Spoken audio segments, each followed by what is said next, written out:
प्रिय विद्यार्थियों, सुप्रभात। आज हम वे आंखें कविता जो सुमित्रा नंदन पंत द्वारा रचित है पढ़ाने जा रहे हैं। सुमित्रा नंदन पंत छायावादी कवि हैं। छायावादी कवि जो प्रकृति के बारे में कविताएं लिखी, छायावादी कवि कहते हैं। वे आंखें किसकी आंखें हैं? एक किसान, और वो भी बहुत दुखी किसान, उसका इस कविता में वर्णन है। आज हमारा देश आज़ाद है, फिर भी हमारा किसान स्वतंत्र होने के बाद भी दुखी है, आत्महत्याएं कर रहा है। इस पर कवि ने बहुत ही अच्छा चित्रण किया है। कवि कहता है, अंधकार की गुहा सरीखी, अंधेरी गुफा के समान, उन आँखों से डरता है मन, मेरा मन उन आँखों से डरता है। किसान की आंखें अंधेरी गुफा के समान है, भयंकर, भरा दूर तक उनमें दारुण, उनमें दूर तक कठोरता का भाव भरा हुआ है। दैन्य गरीबी, दुख का नीरव रोदन, नीरव शांत रोदन, रोना। गरीब है किसान, दुखी है और शांत भाव से रोता रहता है। वह स्वाधीन किसान रहा, किसान बहुत ही स्वाधीन है, स्वतंत्र देश का नागरिक है। अभिमान भरा आंखों में इसका, इस बात का तो घमंड है। छोड़ उसे मझधार आज उसे धाराओं के बीच में छोड़ दिया है। संसार कगार सदृश बह खिसका, संसार है कगार मानी किनारा, सदृश समान बह खिसका, बह खिसक गया है। आज संसार के लोगों ने उसे धाराओं के बीच में छोड़ दिया है। लहराते हुए खेत दरगों में, किसान के खेत उसकी आंखों में लहरा रहे हैं। वह उनसे बेदखल हो गया है, अर्थात वो जमीन छीन ली है। हंसती थी उसके जीवन की, उसके जीवन में हंसी खुशी थी। हरियाली जिनके त्रन त्रन से, खेती के हरे भरे तिनकों से उसके जीवन में हरियाली थी।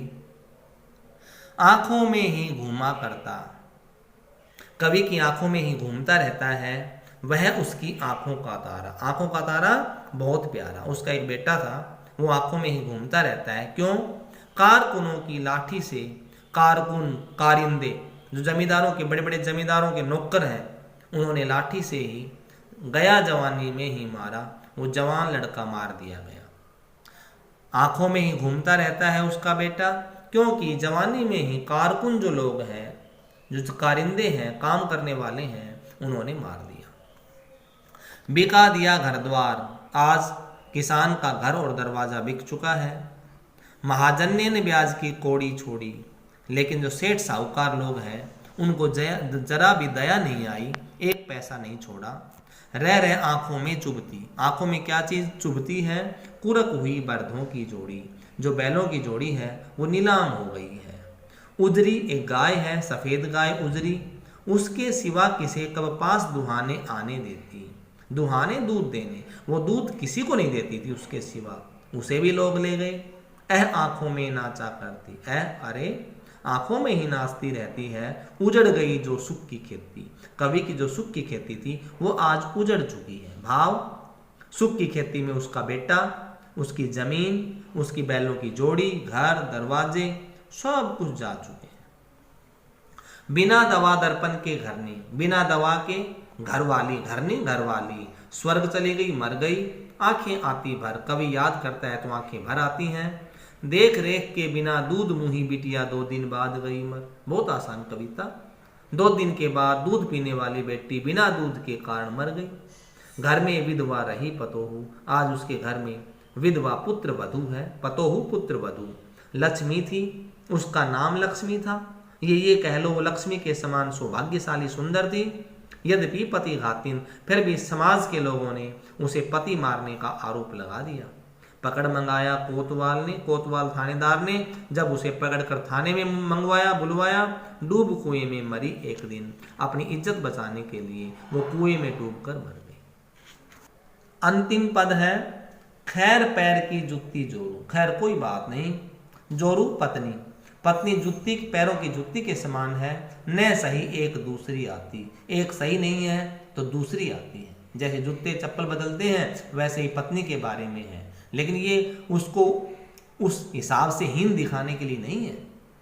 वो कहता है कि माता पिता के लिए संतान, देखो, पर जवान लड़के की सुध कर सांप लौटते फटती छाती। मैं जवान लड़के को याद करता हूँ तो मेरी सांप, हृदय पे सांप लौटने लगता है, छाती फटने लगती है। भाव यह है, किसान के लिए पुत्र बड़ा प्यारा है।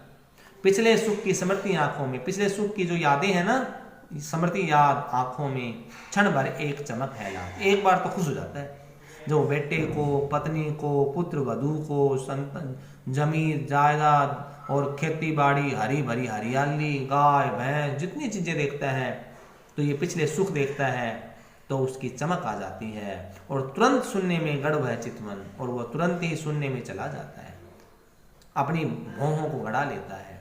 तीखी नोक सदृश बन जाती, वो तीखी नोकों के समान चुभने लगती है। पूरी कविता का सार, हमारा भारत देश आज़ाद है, हमारे किसानों की हालत आज भी नाजुक है, दुखी है। अब इसमें प्रश्न है हमारे, भाव सौंदर्य स्पष्ट कीजिए, शिल्प सौंदर्य स्पष्ट कीजिए। भाव सौंदर्य में सरलार्थ लिखेंगे हिंदी, शिल्प सौंदर्य में व्याकरण की बातें लिखेंगे।